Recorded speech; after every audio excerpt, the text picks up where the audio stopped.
The sound came before anyone understood what it was. A sharp, dry slap, the kind that doesn't echo twice but still feels loud enough to stop time.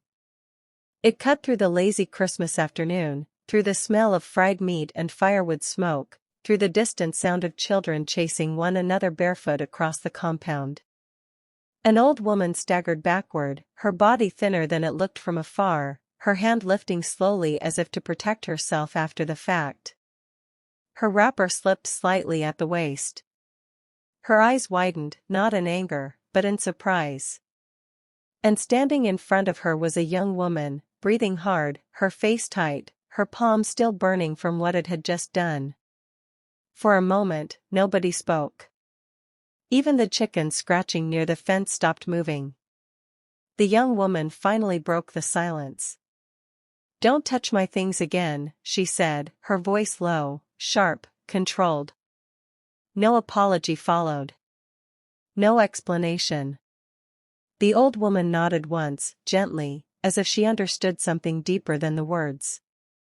"It's fine, my daughter," she replied quietly. That was all. 5 seconds. Maybe less. But that moment would settle itself into the village like dust, refusing to be swept away. Her name was Kemi. A name so common it blended into crowds easily. She was 28, lived in Lagos, and only came home once a year, always around Christmas. In Lagos, she sold clothes online, took mirror pictures in well-lit rooms, and spoke quickly, confidently. People there knew her as someone who was doing well, not rich, but not struggling either. In the village, she was still somebody's daughter, somebody who left, somebody who talked differently now. The journey home had already tested her patience. The bus broke down twice. The road was rough. Sweat clung to her back, and the smell of petrol mixed with roasted corn filled the air. By the time she arrived, her head was already full of irritation she didn't know where to put. The village looked the same as it always had. Red earth. Low houses. Rusted zinc roofs. Neighbors who stared a little too long, as if counting changes on her face. People greeted her warmly, but she felt the weight of their eyes. She greeted back out of duty, not joy. Her mother hugged her tightly, whispering prayers, commenting on her weight, her skin, her clothes. Inside the house, Kemi dropped her bags and sat down heavily. Christmas songs played faintly from a nearby radio. She told herself it was only a few days. Just endure it and go back. Mama Skban lived 3 houses away. Everyone knew her. She was old, bent slightly at the back, with hands that shook when she talked too much. Some people said she was troublesome. Others said she was just lonely. She sold firewood when she could and palm oil during festive seasons. Children avoided her because she always scolded them, yet somehow she always had sweets in her pocket. Kemi had grown up hearing stories about her. That woman touches things. She talks anyhow. She doesn't know her boundaries. Those words settled quietly in Kemi's mind over the years, shaping an image she never bothered to question. That afternoon, the sun hung lazily in the sky. Kemi had just finished arranging her belongings in her mother's room. She counted her money twice, placed it carefully inside a new bag she bought in Lagos, and zipped it up slowly. That bag meant something to her. It represented work, effort, nights replying customers late, disappointment, small wins. When she stepped outside to get some air, that was when she saw it. Mama Skban standing near the doorway, holding the bag, her fingers resting on the zipper. The bag was open. "I was only looking," the old woman said quickly, sensing danger. Her voice wasn't defensive. It was soft, almost apologetic. But Kemi didn't hear softness. She heard intrusion. She heard all the stories she had been told. She heard judgment, imagined and real. Her chest tightened. Her head felt hot. In that moment, she wasn't reacting to just the bag. She was reacting to years of feeling small in this place, to the pressure of being watched, to the exhaustion she carried from the city. Her hand moved faster than her thoughts. The slap landed lightly, but the sound carried weight. Silence followed. Mama Spawn steadied herself and nodded, as if accepting a lesson she didn't ask for. "It's fine, my daughter," she said. Those words landed strangely. Not angry. Not bitter. Just calm. That calm unsettled Kemi more than shouting would have. Neighbors pretended not to stare, but everyone saw. The moment passed, but it did not disappear. That evening, the village hummed with quiet conversation. Whispers traveled faster than greetings. Some people said Kemi was proud now. Others said Mama Spawn should not have touched what wasn't hers. Kemi lay on a thin mattress, staring at the ceiling, listening to insects and distant laughter. Her palm still felt warm. Her mother said nothing directly, but before sleeping, she muttered, "That woman helped me once." Kemi turned away, irritation mixing with something she didn't want to name. She told herself it was nothing. Just a misunderstanding. Just stress. But as night deepened, sleep refused to come.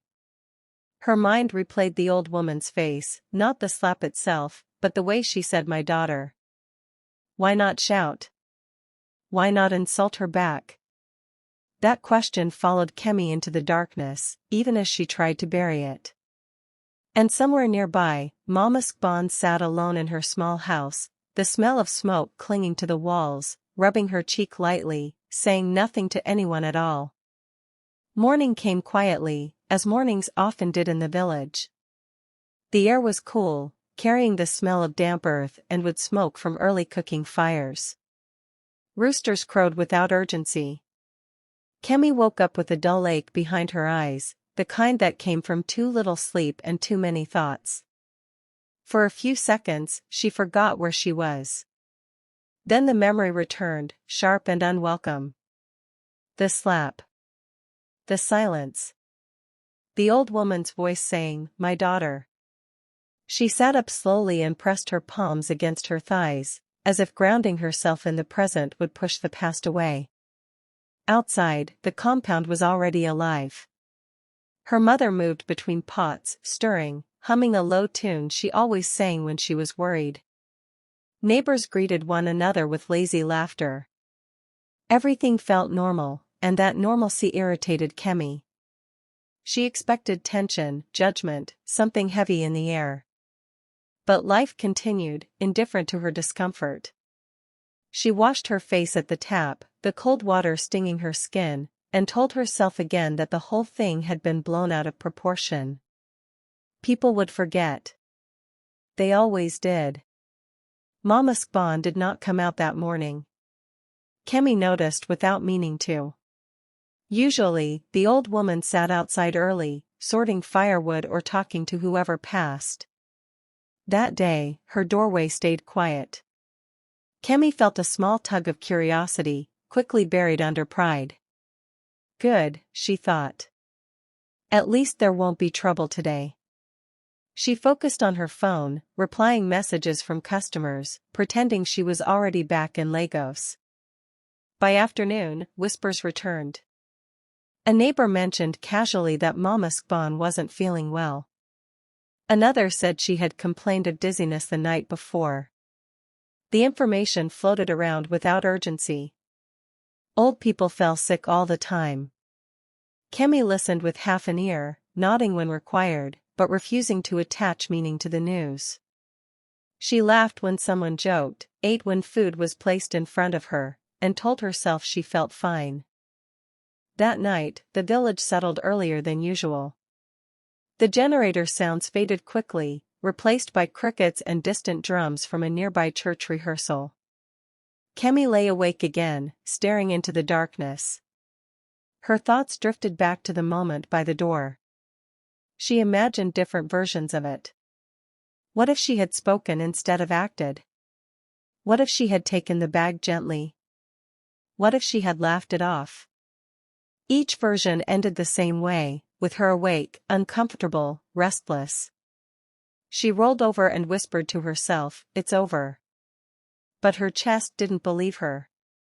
The next morning, the news spread before the sun climbed fully. Mama Skban had not woken up. She passed quietly in her sleep, lying on her side, hands folded close to her chest. No noise. No struggle. Just gone. The compound filled slowly, women tying their wrappers tighter, men standing with hands behind their backs. Kemi stood at the edge of the gathering, her heart pounding louder than the murmurs around her. She felt cold despite the heat. People spoke in hushed tones. Someone said it was old age. Someone else mentioned her blood pressure. There was no blame spoken out loud, but Kemi felt something heavy settle on her shoulders. She avoided eye contact, staring at the ground, at people's feet, at anything that wasn't a face. Her mother squeezed her arm once, not in accusation, but in sadness. That gesture broke something inside her. The burial happened quickly, as village burials often did. There was no time for long preparations. The women sang softly, their voices rising and falling like waves. The men dug quietly. Kemi watched from a distance, her body stiff, her throat tight. She remembered the slap again, the sound of it louder now in her mind than it ever was in reality. She remembered how Mama Skban had nodded, how she had called her my daughter. The memory felt heavier now, layered with finality. That evening, the village felt different. Quieter.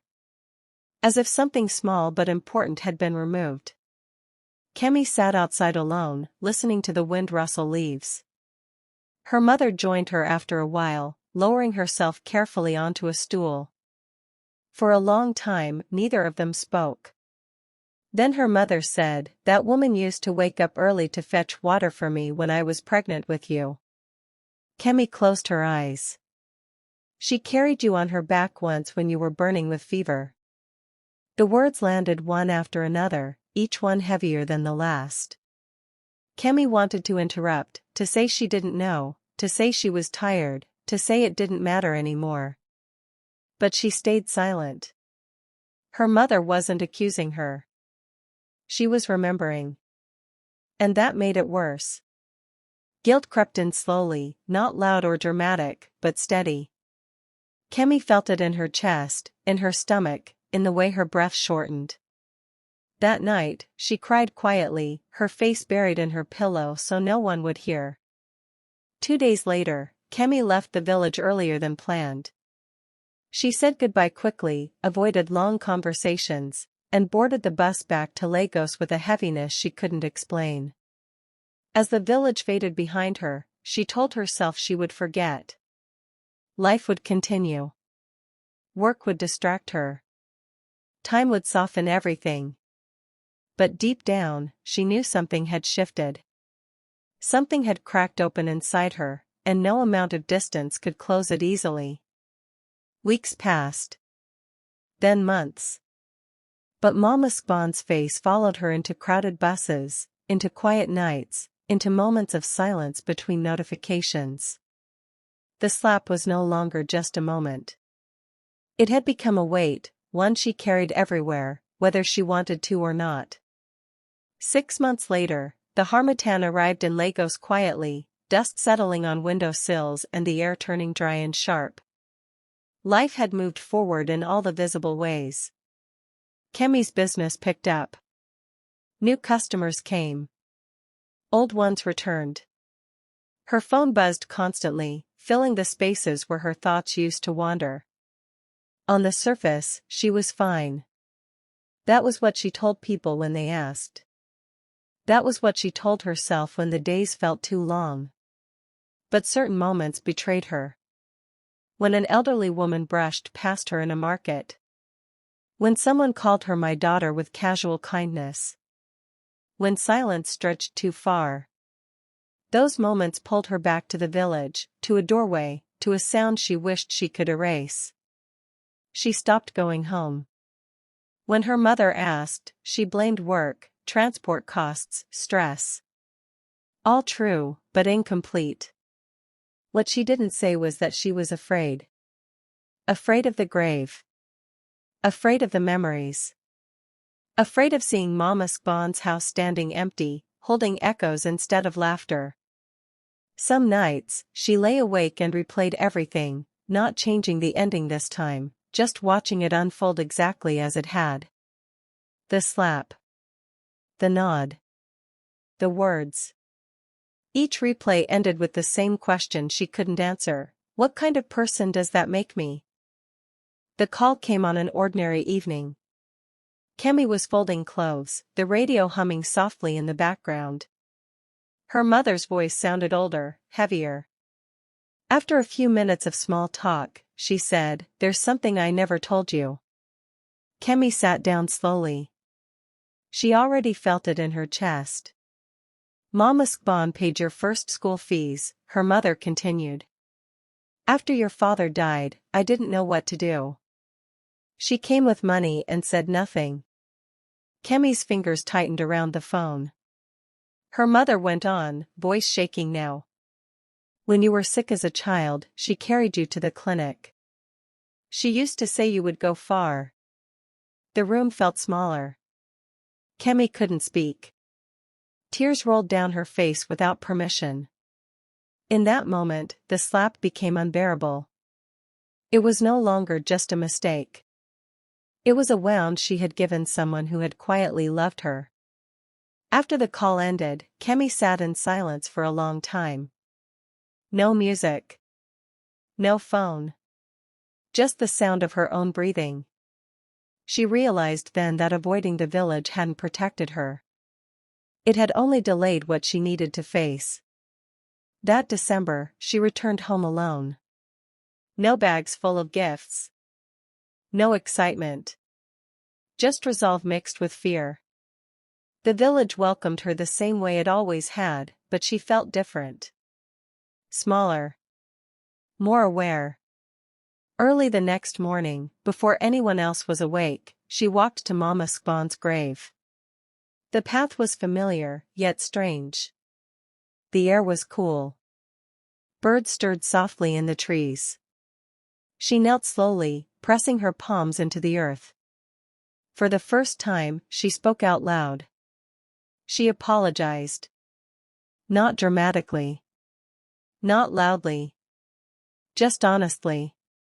She talked about stress. About pride. About how she wished she had known better. She didn't expect an answer. She didn't deserve one.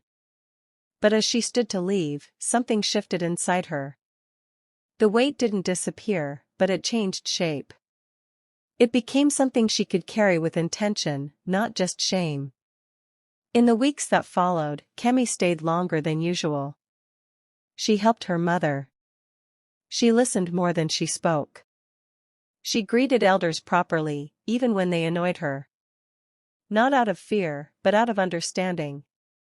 She realized how easy it was to harm someone without knowing their story, and how impossible it was to undo certain moments. Years later, the memory remained. It never fully left. But it no longer controlled her. Instead, it guided her. She learned to pause. To ask questions instead of reacting. To see people beyond the surface of their actions. And sometimes, when she told the story quietly to herself, she wondered how many people around her carried unseen histories. How many Mama Spawns existed, loving quietly, enduring silently. As you listen to this, ask yourself something honestly. Have you ever hurt someone without knowing their full story?